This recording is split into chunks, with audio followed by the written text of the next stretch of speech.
Halo sahabat sanitarian, nah kembali lagi di channel kita yang pastinya channel ini akan sangat bermanfaat bagi kamu seorang sanitarian.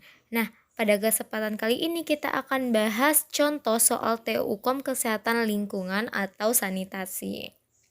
Nah, penasaran? Yuk kita bahas soal yang pertama. Di sini ada sebuah kasus yang menyatakan bahwasanya pada saat pedagang makanan menjajakan makanannya, sebaiknya wadah yang digunakan untuk menaruh makanannya dalam keadaan bersih. Tetapi tidak hanya bersih saja, ada persyaratan lain yang harus diperhatikan agar makanannya terhindar dari kontaminan.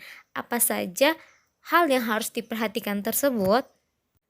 Nah, berarti di sini soalnya menanyakan tentang penyehatan makanan dan minuman pada peralatan makanan atau syarat-syarat agar makanan tersebut terhindar dari kontaminan.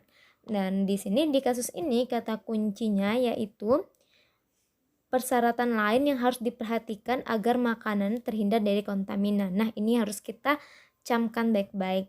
Opsinya ada A. Wadah kecil, B. Wadah besar, C. Wadah sedang, D. Wadah tertutup, E. Wadah tidak bocor.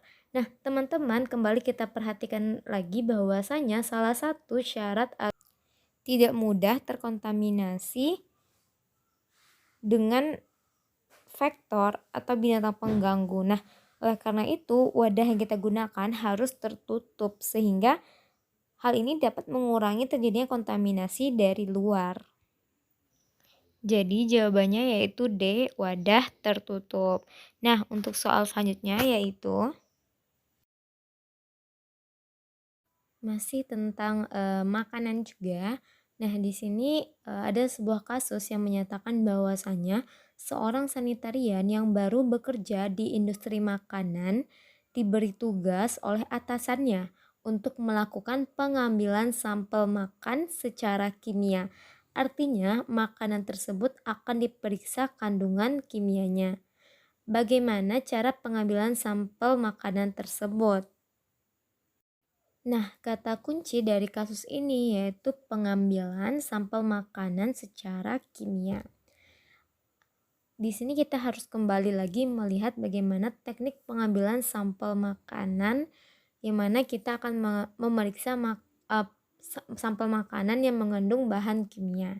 Nah, opsinya yang pertama yaitu A. Sampel diambil sesuka pengambil sampel, B. Sampel yang diambil hanya yang berbahaya saja, C. Sampel yang diambil hanya yang diizinkan pemilik sampel, D. Sampel yang diambil harus mewakili makanan yang dimakan, E. Sampel yang diambil harus mewakili makanan yang tercemar bahan kimia.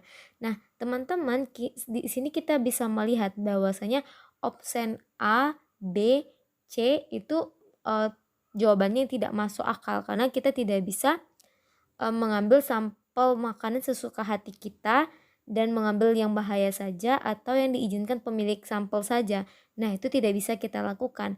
Di sini sifat yang kita ambil sampel makanan itu harus mewakili semua makanan yang akan kita periksa. Yang mana di sini yang akan kita periksa yang bahan kimia. Otomatis jawabannya secara tidak langsung yaitu E. Sampel yang diambil harus mewakili makanan yang tercemar bahan kimia. Kenapa kita tidak memilih D? Karena sampel yang diambil harus mewakili makanan yang dimakan itu belum tentu mewakili semua sampel makanan yang mengandung bahan kimia. Jadi jawaban yang lebih tepat yaitu E. Sampel yang diambil harus mewakili makanan yang tercemar bahan kimia. Nah, itu adalah contoh dari beberapa soal TOUKOM tahun 2018. Nah, kita akan kembali lagi di contoh-contoh soal TO berikutnya. Jadi teman-teman jangan lupa nyalakan notifikasinya. Terima kasih, stay tune ya.